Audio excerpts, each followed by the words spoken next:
اعوذ بالله من الشیطان الرجیم بسم الله الرحمن الرحیم. ګران زده کوونکو، هیله ده چې جوړ او روغ وای. دا چې د اتم ټولګي ریاضي پای ته ورسېده، نن غواړم په دې ویډیو کې تاسو ته د نهم ټولګي ریاضي لومړی درس وړاندې کړم. د درس عنوان دی دایره. اول د دایرې تعریف. دایره هغه تړلی منحني شکل دی چې د یوې ثابتې نقطې څخه هرې خواته مساوي فاصله لرونکی وي.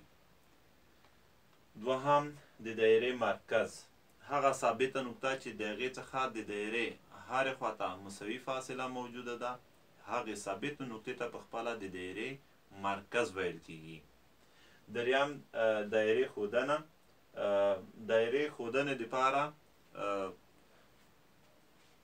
دغسې موږ لیکو چې سی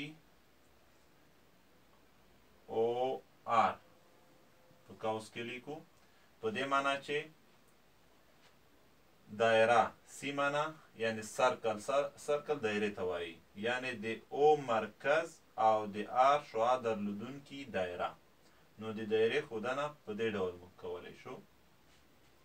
څلورم د دایرې داخلي ساحه. که چیرې یو ټکی د شعاع په پرتله د دایرې د مرکز څخه کمه فاصله درلودونکی وي، نو موږ وایو چې دا د دایرې داخلي ساحه ده. که چیرې یو ټکی د شعاع سره مساوي فاصله درلودونکی وي، په دې معنا چې دغه ټکی د دایرې پر محیط دی یا د دایرې محیط جوړوي، دغسې ټکي چې د شعاع سره مساوي فاصله ولري.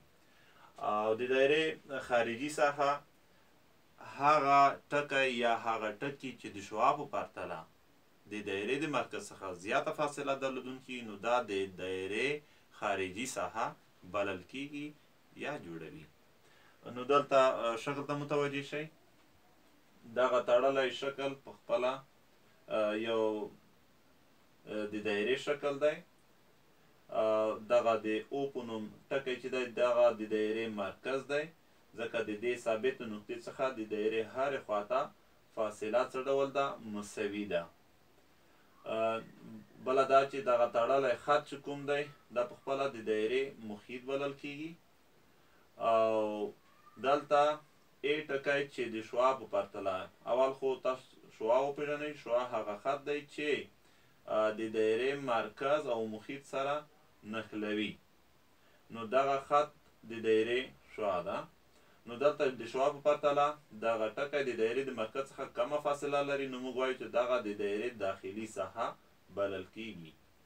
همدغسې که د بي ټکی وګورو، په خپله د شعاع سره مساوي فاصله درلودونکی دی، نو وایو چې دغه د دایرې پر محیط باندې دی، یا دغسې که زیات ټکي ولرو، په خپله د دایرې محیط تشکیلوي.